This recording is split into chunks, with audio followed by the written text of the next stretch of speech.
আজকের ভিডিওতে বকখালি ব্লগের দ্বিতীয় অধ্যায় মানে দ্বিতীয় দিনের কিছু মুহূর্ত তোমাদের সবার সামনে তুলে ধরার চেষ্টা করেছি। হ্যালো বন্ধুরা, welcome back to my channel. আমি অনন্যা, আমার চ্যানেল অবসরে অনন্যাতে সবাইকে স্বাগত।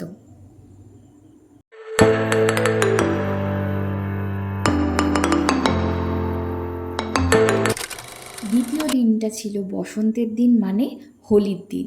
এই দিন আমরা বকখালির বিচে হোলিতে রং মাখামাখি করে আমরা সোজা চলে যাই বকখালি বিচে মানে সমুদ্রে স্নান করতে।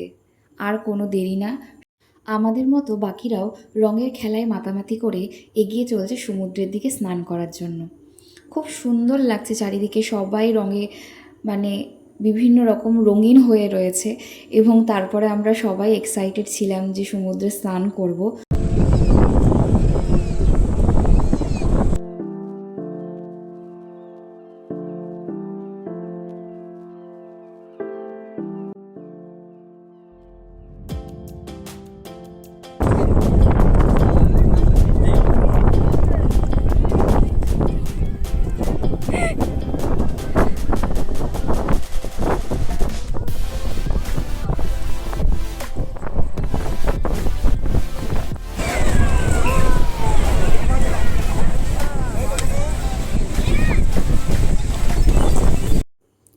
বিকেলবেলায় হতেই আমরা বেরিয়ে পড়েছিলাম আশেপাশে আরও কয়েকটা জায়গা দেখার জন্য।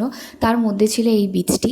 আমার এক্স্যাক্টলি নামটা মনে নেই, কিন্তু দেখুন বসে ওই বসার জায়গায় বসে আপনি যদি সূর্যাস্ত দেখেন খুব সুন্দর লাগবে।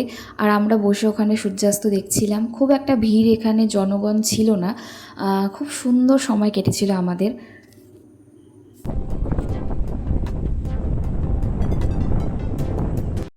আর last not the list, Bakkhali বিচে তো সন্ধেবেলার পরে আসতেই হয়, আর এখানে শপিং করার জন্য তো বকখালি বিচে আসতেই হবে। তারপরে আমি আমার হোটেলটাকে একটু দেখিয়ে দিই। এইটা ছিল আমাদের হোটেল, খুব সুন্দর ছিল। আর রাতের আলোতে আরও অন্যরকম লাগে, মানে দিনের বেলায় একরকম দেখতে, রাত্রিবেলায় কিন্তু একদম পুরো আলাদা। খুব সুন্দর ছিল, ভালো ছিল, এনভায়রনমেন্ট খুব ভালো ছিল, আমাদের কোনো অসুবিধা হয়নি। অবশ্যই তোমরা গেলে এই হোটেলে উঠতে পারো।